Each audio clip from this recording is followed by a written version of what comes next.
വയനാട് ദുരന്തത്തിൽ ജീവൻ പൊലിഞ്ഞവർക്ക് confederation of resident welfare association Deepanjali ഒരുക്കി. റെസിഡൻസ് വെൽഫെയർ അസോസിയേഷൻ ജില്ലാ കമ്മിറ്റി അംഗങ്ങൾ ഏറ്റുമാനൂർ കുരിശുപള്ളി കവയിൽ ദീപം തെളിയിച്ചു. ഉറ്റവരും ഉടയവരും നഷ്ടപ്പെട്ടവർക്ക് ഐക്യദാർഢ്യം പ്രഖ്യാപിച്ചുകൊണ്ട് ജില്ലയിലെ മറ്റ് അസോസിയേഷൻ ഭാരവാഹികളും ചടങ്ങിൽ പങ്കെടുത്തു. 200-ലധികം മനുഷ്യജീവികളും അതുപോലെ മറ്റുള്ള സകല ജീവികളും നമുക്ക് നഷ്ടമായിരിക്കുകയാണ്.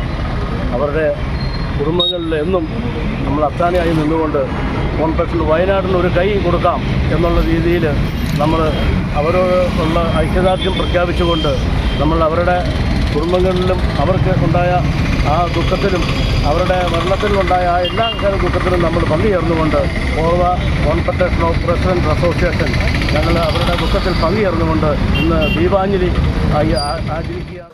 President OR Sreekumar, general secretary P Chandrakumar, treasurer PJ Michael, vice പ്രസിഡന്റുമാരായ ഉണ്ണികൃഷ്ണൻ നായർ, സന്തോഷ് വിക്രമൻ, ബിജോ കൃഷ്ണൻ, അനിൽകുമാർ, വനിതാ വിഭാഗം secretary Susan Thomas, Tresiamma John, Susheela Karunakaran, Ambili എന്നിവർ നേതൃത്വം നൽകി.